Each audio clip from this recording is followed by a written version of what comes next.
Salam merdeka literasi semuanya ya. Baik, kita akan dengarkan bersama teman kita Angelina, mahasiswa dari Fakultas Ilmu Hukum, akan mempresentasikan materi tentang artikel ilmiah dari modul 8. Kita akan dengarkan bersama sejauh mana pemahaman Angelina tentang artikel ilmiah seperti yang sudah kami jelaskan. Disilakan Angelina.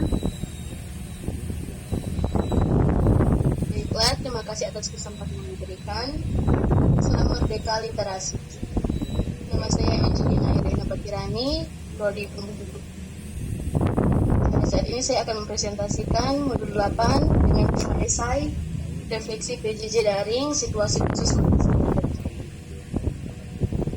Latar belakang PJJ. Sejak merebaknya pandemi yang disebabkan oleh virus corona di Indonesia, banyak cara yang dilakukan oleh pemerintah untuk mencegah penyebarannya. Salah satunya adalah melalui surat edaran Kementerian Pendidikan dan Kebudayaan Kemendikbud Direktorat Pendidikan Tinggi nomor 1 tahun 2020 tentang pencegahan penyebaran coronavirus COVID-19 di perguruan tinggi.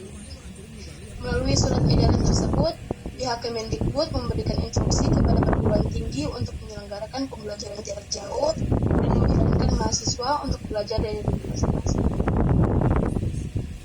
Sebagai usaha pencegahan penyebaran COVID-19, untuk sementara menghentikan kegiatan yang berpotensi menimbulkan kerumunan. Untuk itu, pembelajaran massa konvensional yang mengumpulkan banyak mahasiswa dalam satu ruangan perlu ditinjau ulang pelaksanaannya. Pembelajaran harus dilaksanakan dengan skenario yang mampu meminimalisir kontak fisik antara mahasiswa dan mahasiswa lain ataupun antara mahasiswa dengan dosen. Suka duka mengikuti PJJ. Sukanya bisa belajar kapan saja dan di mana saja. Tidak ada batasan waktu untuk akses materi pelajaran melalui pembelajaran jarak jauh. Mahasiswa masih bisa mengakses materi pelajaran, baik materi yang sudah dipelajari ataupun materi pelajaran yang akan dipelajari. Selama ada koneksi internet, materi dan proses pembelajaran dapat bisa dilakukan. Bukannya tidak bisa dipungkiri bahwa masih ada yang tidak memiliki fasilitas perangkat HP, laptop, dan lain-lain dengan alasan ekonomi dan sebagainya. Hal ini justru menjadi penghalang pembelajaran jarak jauh kepada mereka yang kurang mampu. Kendala lainnya yang sering ditemui adalah tidak semua daerah memiliki sinyal yang baik. Hal ini juga membuat mahasiswa sulit untuk menjangkau pembelajaran jarak jauh. Manfaat PJJ. Di samping kendala-kendala yang ada, manfaat PJJ juga bisa dirasakan oleh pengajar dan peserta didik atau mahasiswa. Di antaranya, tersedianya fasilitas e-moderating di mana pengajar dan pelajar dapat berkomunikasi secara mudah melalui fasilitas internet tanpa dibatasi.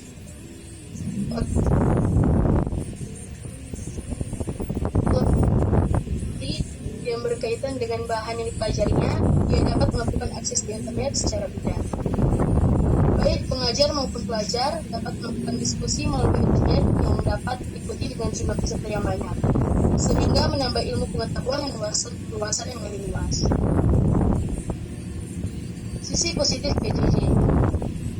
Memiliki banyak waktu di rumah bersama keluarga, metode belajar yang variatif, ketimbang hanya berada di dalam kelas. Kini pelajar lebih fleksibel belajar dari rumah, lebih peka dan beradaptasi dengan perubahan, dan mau tidak atau tidak, pasti harus mengeksplorasi teknologi. Sisi negatif PJJ. Mahasiswa beresiko putus kuliah karena terpaksa bekerja dan membantu perekonomian keluarga. Yang kedua, penurunan capaian belajar. Dinas Pendidikan menemukan adanya perbedaan akses kualitas selama pembelajaran jarak jauh. Yang ketiga, berisiko kehilangan pembelajaran atau learning loss dan kurang bersosialisasi. Solusi untuk PJJ yang harus kita lakukan adalah menurunkan ekspektasi kita ke tingkat minimal. Apa hal minimal yang harus kita pertahankan? Pertama, kebiasaan belajar. Kita harus mempertahankan kebiasaan belajar kita. Secara alami, itu akan mengubah pula persepsi tentang kewajiban dan kebutuhan belajar. Perubahan persepsi ini tidak boleh terjadi. Sistem evaluasi belajar tentu saja harus pula diubah.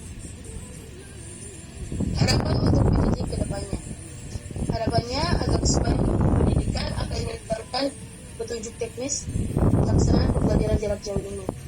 Melihat perkembangan penanganan COVID-19 yang belum optimal dan persebaran infeksi yang semakin merata, sepertinya sulit untuk memprediksi bahwa pembelajaran tatap muka akan banyak yang dibuka dalam waktu dekat.